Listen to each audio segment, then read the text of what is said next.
Is the next day. Not that you can tell because, like, same clothes and everything. This is like my blanket that I wear at home, but we have got to have a discussion about this.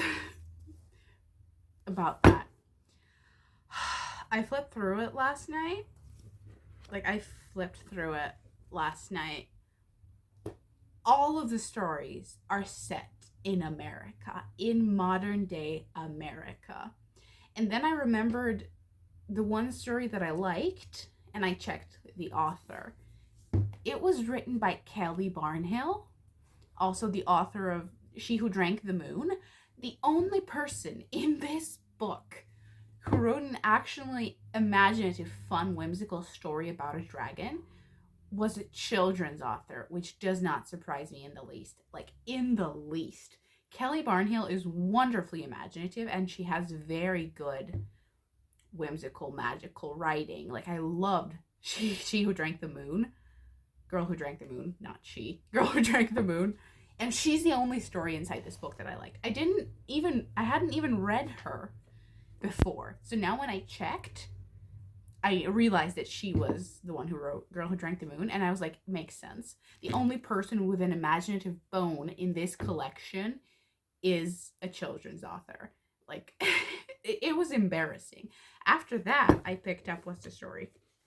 The Long Walk by, let me see, Kate Elliott.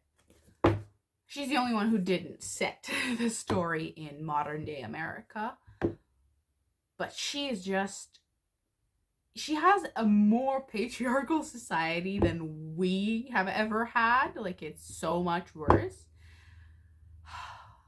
So let me present you with these options. And I read the introduction, by the way. I read everything. Like, if he said that he prompted them to make modern stories anywhere, it doesn't say that. It doesn't say that. He just told him to write about their dragons as the great in the sci-fi fantasy industry. You're telling me that 30 people, 29 people were told to write a short story about a dragon, and one of them actually wrote something imaginative? These are sci-fi fantasy authors. And only the children's author actually wrote something that was worthwhile. And it wasn't even fantasy. She also writes in the real world, but at least hers was like whimsical and fun to read. What is wrong with these people? Like, I still am not convinced that he didn't prompt them, that he didn't like say, I need modern stories. But you get sci-fi and fantasy authors, and all they can write is some nonsense about dragons flying above Empire State Building. Like, why? Although, and this will be some tea, because I haven't necessarily read all these authors, but I know all of their books and what they're about. People like Scott Lynch, R.F. Kuang, Ken Liu, and all these other authors. None of them are actually fantasy authors. Like, none of them are actually fantasy authors with world building that isn't like our world. All of them essentially just write in the real world, but named differently, and then throw in like a random magical element and call themselves fantasy authors. So I feel like it does make a lot of sense when you frame it this way. Like, none of these are actually fantasy authors. And I hate to say this, but I feel like if they got Brandon Sanderson to do a short story, he would have actually been more fantasy than all of them. Because at least his worlds aren't literally just copy pasted real life places like they are for all these other people. And it's just embarrassing. Like, the second story that I have found readable is so sexist that it's just not fun to read. You're telling me that your secret dragon story is a world that hates women even more than the real world history did? Like, I have no words for this collection of people. Kelly Barnhill, love her, an icon. Children's book authors are people who haven't lost their imagination. All the others are just pretending that they're fantasy authors, when in fact they're bitter people who just want to write real life problems and get sold as fantasy, because fantasy is now very popular and very lucrative and gets a lot of adaptations, but they just want to write about real life problems. And you can tell. You told all of these people to write a dragon story, and they were like, you know what's going to happen? These dragons are going to take part in the patriarchy and capitalism. I'm just bitter. I don't know if I'm gonna finish this story, by the way. I'm gonna like check the others and see if there's a single one that I actually want to read, aside from the Kelly Barnhill one and the sexist one. But this is horrific.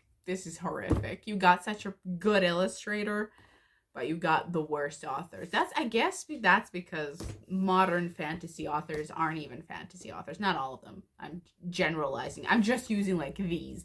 Like the big names on this side are Scott Lynch, Arthquan, Garth Nix, Ken Liu, and Kate Elliott. None of them are fantasy authors. None of them. They just add a fantasy element to a real life problem and call it something else. So, yeah. Disappointed, annoyed, very annoyed, because I can't believe that you're prompted to write about dragons and this is what you come up with. It's just embarrassing. Like, if you ever wonder if an author is a fantasy author or not, tell them to write a short story that's supposedly supposed to be fantasy, and if they come up with something like this, they're not fantasy authors. I'm sorry, like, they're not. This book has actually proven to me why I haven't read any of these people's books, and why I haven't continued Scott Lynch's trilogy, because they're not fantasy. I'm just going to make another comparison that's going to possibly make someone mad in the universe if they ever hear this, but Ken Follett can also be a fantasy writer. All he has to do in Pillars of the Earth is say there are dragons in the north and change Kingsbridge to like another name, and he's going to have Game of Thrones. It's essentially just going to be Game of Thrones. He can say there's dragons in the north, change the names of the places, and he's essentially going to have Game of Thrones. That's the extent of the world building that he needs to do to make his book into a fantasy these days. So yeah, I'm just bitter. Okay? I'm not the biggest, like, the world building needs to be intricate person. Like, Catherine Arden's one of my favorite authors, and she also does it in the real world. But she at least admits that's in the real world, and it's so much better for it. Yeah, I'm never sure if this is like enough light. Is this better? I don't know if this is better, but it is currently like end of the day. Again, it's another day. You can't tell. Maybe you can tell like by the background or whatever, but I'm always wearing the blanket thing. It's just too good. It's this like very, very thick hoodie that's actually literally textured like a blanket, but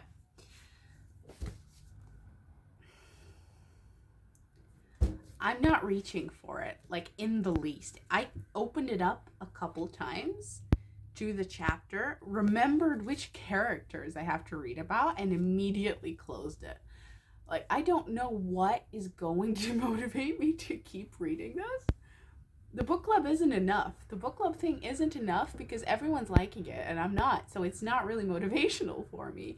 There's nothing to get me to read this much. Literally nothing, because I'm hating it. What's that, like? Let's call a problem by its true name. I'm hating it. I rarely have this bad of a reading experience, because it's not Pillars of the Earth bad where I'm actively hating it. I just don't want to read it. I just see it and immediately think I'd rather do anything else, which is not good. Which is really not good.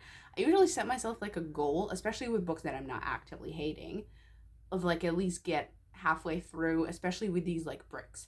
If I get to page like 500, maybe 600, 500, 600, and I still don't want to pick it up, I will do what I said I will do. I will just go like to this part of the story and see what happens, because it's miserable. It's a miserable time when I love big books. I bought Pillars of the Earth actually with the hope of having 1,000-page book to read. I love that. When you are on page 300 of 1,000 and you can't wait for the other 700, that's the best feeling in the world as a fantasy writer. Like, I love that feeling of I have this much left to read. I do not, however, love when I see how much I have left to read. I just feel instantly unmotivated to read at all. Like, I haven't read anything for days, I feel like, because this has just been bothering me because it's like right next to where I read. So maybe tonight, maybe tomorrow, it's almost the end of January, I will pick it up. I will read those like 150, 200 pages with skimming. And if I'm still not interested, I will be going to the end of the book to see the resolution because it's getting annoying. It's getting annoying, and I feel like I'm the only person in the universe who isn't singing this book's praises. Now, Black Powder War, on the other hand, I do want to read. I really do want to read this. Every time I look at it, I'm like, yes, I will sit down and read this. However, I ordered Empire of Ivory a month ago.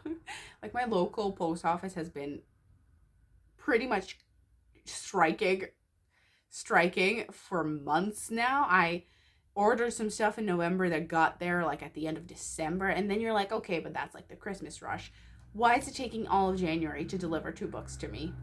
Why is it taking all of January? It's usually between 2 to 3 weeks, but never a month unless something is wrong. And something is very wrong. I ordered book 4 on like the 2nd of January. January is going to end in a day, and it's still not here. So I'm having like a bit of a fight with my post office. So I've been putting off reading this because book 4 isn't here yet. But at the same time, I don't really think this series is structured in a way that you have to read the next book immediately. So I don't know why I'm really putting it off, because it's not that kind of series. But at the same time, it's one of those things that's like, I don't want to rush this and finish it because it could happen that I do want the next book immediately and I don't have it. Like, Empire of Ivory is the only book in this series that I don't have. So once it gets here, we'll be fine. We're going to have 6 more books to go through and not order anything because it's a pain in the ass right now. So unlike Monte Cristo, this is something I do actually want to read, and I have like a third of the way to go, but I've been putting it off because I don't have the next installment. So this is like a mini book update. I might finish the vlog like literally at the end of January, like today or tomorrow, so you can see how I finished January and all, and if the book got here. But this vlog is going to be short in terms of filler and long in terms of my own rants because I don't know. I've just been in a mood to discuss all of the things that I've been reading in 2024. Another update, I also finished Ajin because I stopped reading it about a year ago, actually, exactly about a year ago, because I didn't want to finish it. And then I just sat down like yesterday and read the last 4 volumes. No, 3? Last 4 volumes and finished it. Now, this series, it's going to be in a certain wrap up or whatever, and I'll speak about it in length, but at length, that's the term. But it was fine. There were heights where I really liked it. I like the emotional involvement. I like the characters. I like how it's short and succinct and knows exactly what it's going for. Like, it wasn't too long of a series.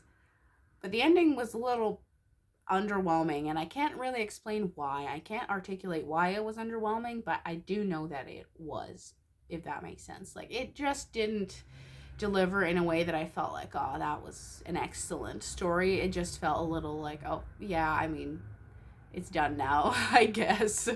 I have no desire to collect it, which means it wasn't a great thing, because if I decide to collect a manga, that means that I really loved it, and I'm not going to buy this. I'm content having read this the one time. I only read this because of the anime anyway, which was pretty good, so I don't know. Watch the anime, read the manga if you like. It's different than the anime, obviously, because the anime is kind of like an origami just made to advertise the manga. Like, it doesn't actually adapt the story. But I think it was fine. The art improvement was great. Like, Nagai looks so much better later on, and it was excellent. Just not the greatest. I don't know what else to say about it. It was good. I thought that for the end of the week we could like do a little rundown. I am done with my first exam. It's February. Let's just finish the vlog and tell you what I thought of things. I obviously finished Black Powder War. I finished it at the very end of January, so we're done with that. And now we're gonna have to wait for book 4, which is likely to never arrive the way things stand now. Then we have my Herculean effort, which is this. I've barely made progress. This is just, I feel like it's not gonna happen. Then we have obviously House of Many Ways, which I have started. I might like parallel read to this with the audiobook, but at the same time, me and audiobooks just don't get along. I just get very easily irritated by other people's voices. Like, I've always had this thing about voices where I either find them very annoying or very attractive or very appealing or very nice to listen to. Like, I can recognize voices very well. This is why I like animation and anime in general, because I get very attached to voices, not just to the characters themselves. So if I don't hate the narrator of this, I might succeed with the audiobook, but I get very irritated by the tempo, by the way they pronounce things sometimes. I'm just not an audiobook person unless it's, again, a narrator that I like. There's a reason why all the ones that I bought are either like Stephen Fry, Richard Armitage, Dan Stevens, Tom Hiddleston, people who have very good diction and beautiful voices. So those are the two currently reading, and I wanted to show you this, which obviously I'm not going to accidentally give away the title and the pseudonym, but this is like my book. Printed out, edited. I'm working through it because I've done this thing where I haven't picked up my own book since September. So it's been a decent amount of time since I did this.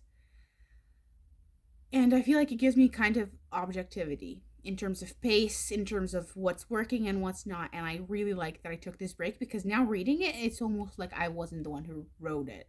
Like, all my comments in the margins are like too slow, unrealistic, very cringy. Like, I feel like I will be able to cut it down efficiently because I've now had that break from writing it. So this is actually fun. Like, I can spend 3 hours reading my own book and forget that it's my own book if enough time has passed, if that makes any sense. But sometimes I'll also like look at a paragraph and be like, this is a literary masterpiece. Like, you are so good. So yeah, my own book, that's what I'm currently reading, which is kind of funny to say. And lastly, this is something that I don't like the behind the ear thing. This is something I just bought today, but it's this book. The lighting is horrible. It's Scottish folk and fairy tales from Burns to, I want to say Buchan, but however you say that. There's like Arthur Conan Doyle, Robert Louis Stevenson, James Hogg, and there's Burns, who I can't read. I mean, I got this, yes, like I want to move to Scotland and stuff, but I got this primarily to learn the slang. Like, I'm gonna try and find a bit. There's like poems, not just short stories and folk tales, but there's so many footnotes for the slang. Like, footnotes. There's one page where like half of the page is footnotes. See, like, all of this is footnotes. And I really, really want to learn some of the Scottish slang. And I'm also really interested in like UK folk tales in general, because those are some of my personal favorite mythical stories of all time. Like, I was obsessed with Norse and Greek mythology, and I think I always will be on some level. But in terms of like stories about people, about like the normal people and the stories that circulate among them, I've always been fascinated with the UK. I think last year I read like botanical folk tales of the British Isles, Irish folk tales of something, and mostly tied to nature, like natural folk tales tied to trees or food or stuff like that. But in general, I'm just interested in the history because I like the Celts, I like druids, I like old natural wishy magic. That whole culture is excellent, like Standing Stones, Outlander, that kind of stuff is just very much appeals to me. So I bought this, and I hope I'm not necessarily maybe going to enjoy it, because this is going to be like the last rant of the video, I promise. Folktales are not something I necessarily enjoy, like, as a literary work. It's more about the knowledge that I take in. Like, I liked all of the books, like botanical folktales, stories of trees in Ireland, but it's not a story you enjoy. It's more of a story you take in, like new information that you learn, that you that you just get through osmosis, pun intended, instead of like, oh, I liked this story. So stuff like this, I don't think I'll ever like rate, this was a 5-star read, because I view that as nonfiction, even though it is fiction. But in my brain, I'm like, this wasn't a story to be enjoyed. It was just learning about this place and this culture and this history, or whatever. I view my own history that way as well, and I wish I could find one of these little books about Slavic history, because it's very desperately needed, honestly, because Slavic history is actually very cool and very fascinating. It's just been buried under millennia of religious nonsense. So, yeah. Off topic, but Slavic paganism, big yes from me. I would love to read like a book like this about my own area. That's it for the video. I'm extremely tired today. The exam took a lot out of me. I'm exhausted, and we have a heat wave again, even though we just had snow last week. I am sick and tired of global warming. No amount of straws is going to change it, and I've had enough. At this point, I think if it starts to rain, I may actually cry. So before that happens, I will end the video here. This was a very long and very ranty vlog, but I do kind of prefer that, because I feel like usually I struggle to find content, and then it's just random clips of me doing nothing. So maybe you preferred this, maybe you didn't prefer this, but in any case, I will see you in the next video.